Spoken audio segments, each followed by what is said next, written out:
Prince Harry and Meghan Markle are apparently mounting a great British invasion, as it has been sort of officially, you could say, reported that Harry and Meghan will be attending the Invictus Games like 1 year pre-ceremony with their children Archie and Lili. This is the first time the kids have been in the UK in 4 years, and Meghan Markle also in 4 years. And yes, Harry and Meghan and their fans are going to revel in this with great fanfare. And of course, the Invictus Games is the casualty of Harry and Meghan's megalomania and their desire to turn the Invictus Games into the Harry and Meghan promotional tour. But there is a bigger thing going on here, of course, which is that Hollywood hasn't been a success. Things aren't going particularly well for the couple, because I believe 1000% if Meghan Markle was a massive success in Hollywood, she would avoid British soil like it was the plague. That she's going back is not a sign of triumph, but a sign of failure.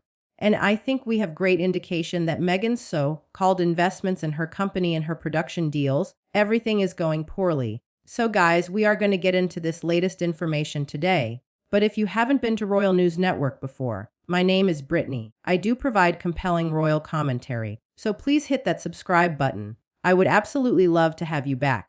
And if you missed my coverage of the Japanese state visit to the Netherlands, you should check that out because I was there this morning. I am currently in the Netherlands covering this event as best I can. And so it's been a lot of fun so far. I'm actually, after we're done with this, going to head back out and hopefully catch a tiara or two. Maybe if they leave out the back of the building. If they don't leave out of the back of the building, I'm screwed. But you know what? We're going to try it anyways. But guys, I also wanted to let you know about Ana Lucia Diamond. And if you guys haven't seen or thought about the unconditional necklace, which is a little paw print necklace here, I've been wearing mine the whole time. And when I've been in Europe, it says unconditional engraved on the back here. And so if you guys are interested in that, these are a great price. They also come in gold. I need to switch out because I do have my RNN crown necklace and I should be wearing those as I'm doing things related to the crown. But I do love my little paw print for my little baby, Miss A Peepa. So if you guys want to check that out, if you use code ROYAL20, you shall save 20%. But guys, let's go ahead and get into this breaking story, which I'm sure not only has misinformation out there, but people already freaking out about what this means about Harry's security arrangements and all these sorts of things. So let's go ahead and look at the Telegraph report, because the Telegraph report, guys, and it's not, let's say, super verbose or over-exiting or anything like that. This is just bare bones basic reporting and then does clarify a bit about Harry's security vendetta. So let's go ahead and get into this, and then we will explain, looking at this entire situation, why Harry and Meghan going back is not a coup for them. It's an admit of defeat. So it says Harry and Meghan will bring their 2 children to the UK next month here. Prince Harry will return to Britain with his family for the first time in more than 4 years to attend an event promoting the 1-year countdown to the Invictus Games. He has been assured that adequate security provision will be in place and will not yet be known whether his father, the king, will have time to meet the children. So a couple things to gather here, and this is just, again, people get hyperbolic, people get overly reactionary. What this means is that the Invictus Games, especially this sort of event, it is something that's going to gain attention. So there is, let's say, generally some apparatus that probably should be in place. Now, Harry and Meghan have submitted these plans before they've been looked at and something has been approved. And the challenge that the British government has, which I do think is real, is that yes, Harry and Meghan do not need 24/7 security. I think they are insane and delusional about their security risks. But the British government also can't afford to be dismissive of the potential risk as well, because there is an idea that if something happens to Harry on British soil or Meghan, it's going to be a huge reaction. Now again, I think Harry and Meghan's risk overall is just simply people, let's say, throwing rotten tomatoes or spoiled eggs at them or something. That's like the level of risk that they have because people just don't like them. And that doesn't mean anybody wants anything bad to happen to them. They're just unliked and unlikable. And so this whole idea that they need this huge security apparatus all the time is just, again, a manifestation of their narcissistic egos.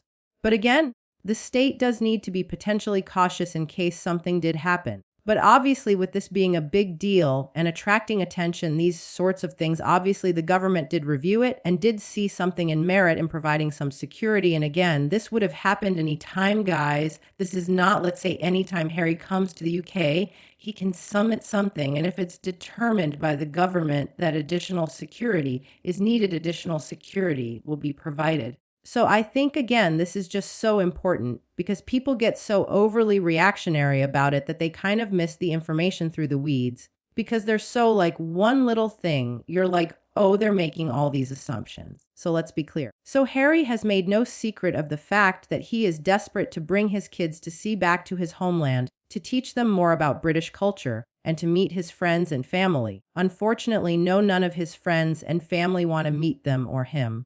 I mean, maybe they want to meet the kids, but Harry, they don't really care anymore. Unfortunately, you have made yourself so insanely unlikable that most of them have just kind of checked out and they are doing their own thing and they just don't really care.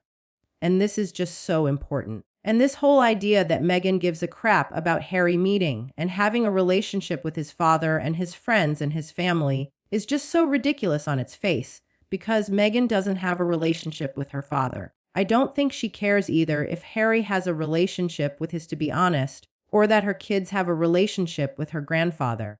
They've already lost relationship with one and she doesn't seem to care. And so I don't think Charles is much either in terms of like that personal dynamic, but it's the royal connection that's the key here. That's what they want. He has told friends in the US that he is excited for his children to reconnect with their grandfather even though they don't have a particular date together to meet. So, who knows if that'll happen? Who they have not seen in person since they were last in the UK in 2022, and probably have barely ever connected with on the phone, I would guess. An LA-based business associate what business do they have, said there had been warming of the frost between Harry and his father in recent months following the divisions since Spare and television interviews. Like, why is a business associate talking about that? That seems weird. Why not a friend? But I mean, Harry doesn't really have any friends anymore. Like, unless they're Meghan Markle approved, he's not allowed to have friends. The source said Harry's coming back before the end of the year with the children, and with the express intent to reunite with his dad. The way in which he said it seems to make it clear that he believes that this is happening and will pave the way for longer-term peaceful relationship between them, which I do think Charles wants. Again, guys, yes, Harry is awful in many ways, but you can't deny a potentially dying man the desire to have somewhat a relationship with his son. If Charles is dying, I understand him wanting to have a relationship with his son, and I don't think we should necessarily fault him for that. He has wanted to have his kids meet their grandfather, especially after their summit in London last year. Oh, well, you could try harder, buddy, instead of being an absolute butt to like everybody in your life. While there may have been deep-seated trust issues around Harry, there is a sense now that all parties want peace. And why do they want peace? Stick that in your bonnet, we'll get back to it. The sources acknowledge that there's still distrust of the Duke within the king's social circles. Well, duh. But the monarch was said to be keen to find a way to reconcile with his younger son. And again, I have been very clear. You can have a personal reconciliation in terms of dynamic, but you can't have a dynastic one. And then the question is whether or not Charles can make the distinction between the two. I'm not entirely sure that he can. That Harry, yes, can have a relationship with his father, but that doesn't mean he gets anything within the royal system. So, this is important because obviously it goes over the security case and him getting this risk assessment, because that's what it is. He lost his security case, but he did get the right to have them redo a risk assessment.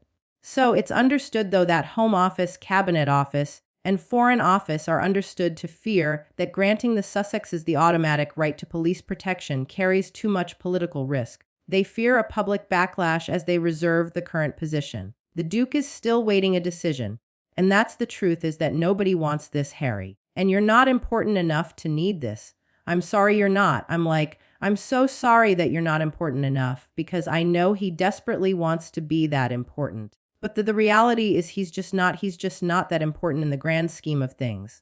And so because of his lack of importance, there is just no need. He would have always been stripped of full-time protection. This would have always happened. The Queen's not even all the Queen's children. So this is Anne and Edward. Let's be specific here about working royals, and Andrew too. None of them got full-time protection after a certain point, because they're not as necessary as they were in the beginning. And Carr's damage is the reason for a spare, and everything is that he is so incredibly frustrated that he's a spare and he lashes out at the world about something he can't change. And again, the peace Harry would have, I think, with his family and with himself and with his life is accepting his role as a spare rather than fighting against it. But so do I think this will happen. Yes. I actually think there will be a big hubbubaloo, and I think Meghan Markle will make a big old display of her children. I think the whole "oh, let them have privacy" is completely and utterly out the window. The children will be a spectacle in this event. They will be there. They will be photographed despite all the proclamations to the contrary. I think Meghan desperately needs the kids to be seen, and Harry too, as a royal, and that's what they'll be really pushing. This is Prince Archie. This is Prince Lilia. That's what they'll be pushing endlessly at this event. And of course, you can make an entirely different video about how the Invictus Games have become the Harry and Meghan Games. Basically, I've talked about this for years at this point. It's become basically a spectacle sideshow for the two of them. I mean, I don't understand why any government funds these two in this games, because the games have become pointless. Like, I understand that 500 people enjoy the games and get to compete, but that's a meager, minuscule number of people who are veterans who compete. And because Harry and Meghan have made it such a spectacle, and I think the Invictus Games, the upper echelon, I don't think they ever sent Meghan Markle home from Vancouver. I think that's totally false reporting. They like having her there because having Harry and Meghan there give them the only publicity they're going to get, because they were too stupid, the Invictus Games itself, to really actually rely on the veterans despite being a veterans organization. They're actually too chicken to actually rely on the veterans to drive spectators. They don't believe that just on its own, these veterans can actually drive spectators to the event. That's the truth. That's why they won't do it. They're too chicken, and they've relied on Harry and Meghan to their detriment, and they're just going to let it continue to go. I mean, again, I don't know why any government spends tens of millions of dollars on something that nobody attends. Nobody goes to these games. No general public member goes to these games. They just don't. They have better things to do with their time. Although I think in a way supporting these veterans is a good thing. But also with the no active wars, like the cause of veterans has taken a natural decline, and that's not against veterans. That's just out of sight, out of mind type thing. That's just kind of what happens. And so all of that obviously is hugely problematic and again probably requires a second video. But what's really going on here? Because again, I just don't feel like Meghan Markle, if she was A-list at all the parties, Kardashian level, rich and famous, would ever step foot back in the UK if she could avoid it because they burned her. The UK people didn't love and adore her. She thinks and believes she needs to be loved and adored, and the British people, they just didn't do it. And so, again, the question is why now? Why are we doing this?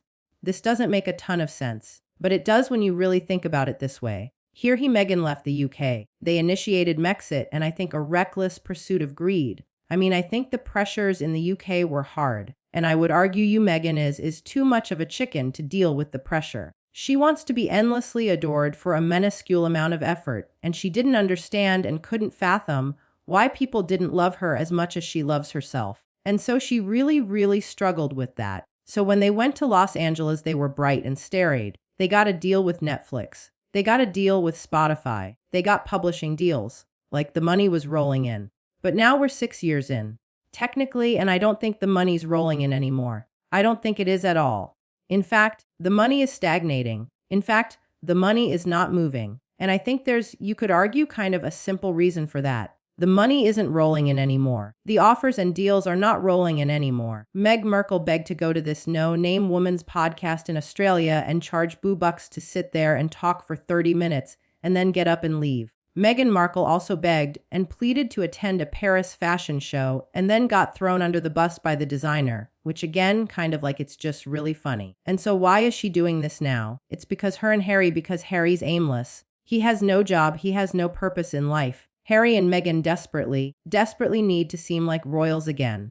So hopefully, fingers crossed in their mind, they can kind of leverage that in order to expand, you could say, their footprint. They want more deals to come in. Oh, if we establish her royals again, maybe people will give us more money again. That's the idea. And she can also massively leverage the kids for her one-off and her Instagram because the kids drive the Instagram clicks.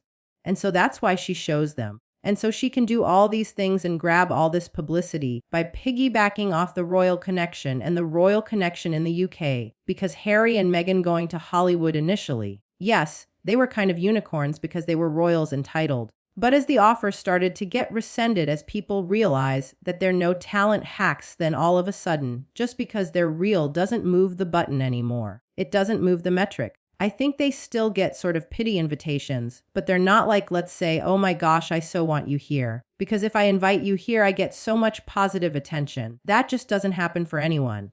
They don't generate a ton of positive buzz, to be honest. It's sort of always toxic and negative and maybe a little bit of neutral, maybe some positive, but most of it broadly is negative. And so if they can go back to the UK and reestablish those connections, I think Harry and Meghan are hoping, and I would argue especially Meghan, to leverage that into a more positive public profile, because the public profile right now is really bad. It's really bad, and it's like if you can remind them, oh, we're royals. Oh, we help veterans. But you're making the games about yourself, especially when you invite the kids in. When you're bringing the kids in, why else bring them unless you're going to use them? And I've always suggested that Meghan Markle is going to show the full kids when she needs to for monetization purposes. I always thought that the kids were seen as mostly like a piggy bank to her. If she can leverage them into conversion and dollars, she's going to do it, guys. She's 100% going to do it. And that's entirely what's going to happen here. I think there's going to be a grand debut of the kids, a reestablishment, a strong attempt to reestablish a royal connection and try to regain that royal magic. But the reality is the royal magic is gone. And most of your guys' newish-like feelings in Hollywood, that's all gone, too. Nobody's impressed by you anymore. Nobody's intrigued by you anymore. You're kind of boring. You're kind of basic, and they can't rely on you to be, let's say, people who convert. So Harry and Meghan, again, if you are a content creator, if you are making productions, if you're making books, if you're making podcasts and a company and everything, you need to convert. And I think what Meghan is especially experiencing, Harry's basically given up on life and work. And so Meghan is now stuck with basically being the sole breadwinner of the household. Yes, Harry picks up bags of cash here and there in various events, but Harry is not making the money. They don't have these big deals anymore. So all of the income is now focused on as ever whatever production deals that they have and Meghan Markle's investments, because she's made a big hubbub about her investments. But an interesting thing, and maybe I'll make a whole video about it, I need to do a bit of a deep dive. And if anybody out there in the United States, if you are going to Target tomorrow or today, let me know. Can you find Clever on the store shelves? There's no extra E, so it's CLEVR. And so that's the company Meghan Markle invested in, and that's who's making her matcha. And guess what? When I tried to look it up on Target's website, there were only 2 products available and both of them were on sale, which seems to indicate to me they've phased out Clever. Despite Clever getting connected with Target, it's been phased out. That's my suggestion. Now, if you find a bunch in the store, please let me know. I'm obviously not in the States, so I can't determine, and maybe they're not in every store. So if anybody finds it somewhere, put Clever in your comment and I will search for them and see what you guys find out. But it's not on the shelves anymore and they're not selling it online. And of course, you can look for things online in Target and order it to pick up in store. If there's only 2 products, that means you can't really order it to pick up in store, and that means they phased through all the products.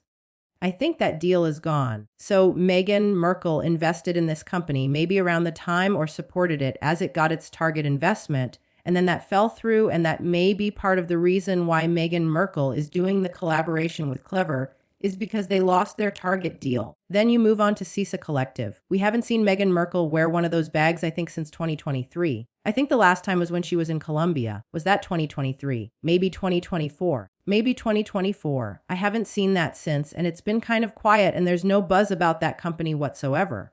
So I don't think that investment is doing particularly well. Then you have One-Off, which literally lost. It had initially 100 creators on it, lost all of them, some really big names. I think Kendall Jenner was one, Hailey Bieber. Like, they all dropped off when it launched last year. They're all gone. It's now down to like 20 people, and most of them are like C-list celebrities. And so that company wasn't doing well even before Meghan invested.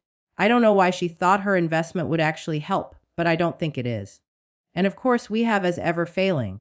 It's not doing particularly well. Again, Meghan Markle's constant need to bundle old products with new products, I think shows that she can't sell her old products, and she's hoping new products help move old products, which has a limited shelf life, especially when you got 6 jars of strawberry spread and you don't want any more. You just maybe want the matcha, but you got 6 jars, and in order to get the matcha, you have to buy the strawberry spread again, and you have 12 jars of flour sprinkles. It's such a losing strategy, but I think it reflects that Meghan Markle has all this inventory, doesn't know how to move it. And so, her and Harry have nothing. They have nothing going forward. I mean, they do have the Girl Scout documentary that's going to launch in August. We'll see how well that does. That could do really great, or it could do really poorly because the Girl Scouts aren't like, I just don't really care about the Girl Scouts. I don't even care about their cookies. I think their cookies are not great. That's my personal opinion. You're welcome to fight me on it. They don't do anything for me. And so I don't think that is going to do gangbusters. And then everything else they have is stuck in development. Hell, Harry and Meghan have nothing going for them. But if they can go back to the UK and if they can claim royal titles, they can kind of hint, wink, wink, nudge, nudge.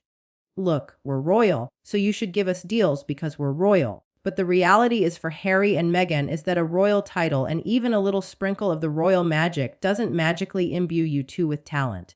You don't have it. You don't have it in the industry you're trying to work in. You don't have the creativity necessary to be good creators and producers. You guys have failed on multiple levels. And again, I don't think a little sparkle of royal magic is going to help that all that much. All you guys have is failure. And going to the Invictus Games, I think especially bringing the kids is an indication of how much the failure is failing, how much things are going bad behind the scenes. That in order to try to get a little bit of a positive buzz, the best they can do is go back to the family that Harry got on the world stage and basically told the world he despised. Meghan told us she despised all these sorts of things. And yet here they are slinking back. And it's sad that Charles is allowing them potentially leverage this for themselves and not being a little bit more protective. Because again, he can have a relationship with Harry. But he needs to have really strong boundaries because Harry and Meghan are desperate, and desperate people are willing to do anything to get attention. And Harry and Meghan are willing to do anything. Charles better have all phones confiscated when the couple walk in, because if they can sneak a secret picture of Charles and the kids, they're going to do it because Harry and Meghan have no scruples. They have no morals. They're just there for the greed, and that's it. That's why they do the Invictus Games. That's why they do basically anything. All they care about is the money. There's nothing deeper there. But guys, those are my thoughts. Let me know yours down below. Thank you so much for watching, and I shall speak to you again very soon. Bye.